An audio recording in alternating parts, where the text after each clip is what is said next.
ډيورنډ مسله طالب نظامیان د سیاسونو پر خلاف پاکستان د اغزن تار لګولو ته نه پرېږدي. د پاکستان سره پر ډيورنډ کرښه خبره تر جګړې رسېدلې. پاکستان څه وایي؟ تازه اقدام کې پاکستاني پوځ په خپلو قولونو کې ویلي چې پر هر قیمت کېږي نو دوی به د ډيورنډ کرښې د پاسه اغزن تار لګوي. د پاکستان پوځ یو ویان بابر افتخار د طالبانو او ډيورنډ پر مسله خبرې کړي او د اغزن تار په مورد یې ویلي چې د دې پروژې کار 94 سلنه بشپړ شوی.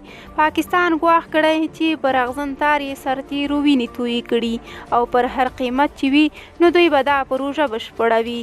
طالبان څه وایي؟ طالبانو تر دې وړاندې هم د پاکستان په وړاندې د خپل جدیت خبره کړې. په ختیځ زون کې د طالبانو د سرحدي قواو قمندان خبرداری ورکړی چې د پاکستان په وړاندې جدي دی او اجازه به ورنه کړي چې پاکستان د اغزن تار لګولو لړۍ بشپړه کړي. طالبانو خبر ورکړی چې د ډيورنډ پر امتداد باندې د 30 نویو پوستو د جوړولو لړۍ پیل کړي چې د پاکستان ملیشاو د هر رنګه تاسیساتو د جوړولو مخه ونیسي.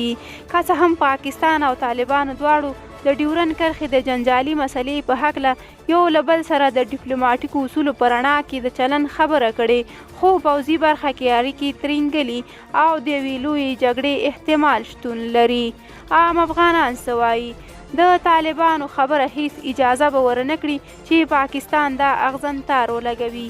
عام افغانان هم همدا وایي چې په افغانستان کې هر دولت باید د پاکستان په وړاندې له جدیت څخه کار واخلي او د دوی په ژبه ځواب ورکړي.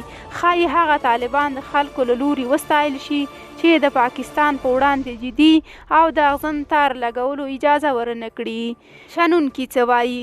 عمومي نظریه دا ده چې طالبان او پاکستان یو تن او جګر دي. پاکستان به حتمی خپلې موخې پوره کوي او اغزن تار به تکمیل کیږي ځکه چې اوس هم د طالب مشرانو کورونه په پاکستان کې دي او د دې هیواد تر سختې اغیزې لاندې دي.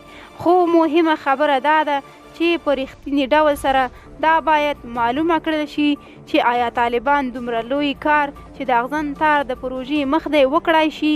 دا ځواب په دې څه وخت کې په لاس راځي او ښایي د ډيورنډ مسله یوه لوبه او طالبان د خپل مردمي محبوبیت لپاره دا کارونه کوي.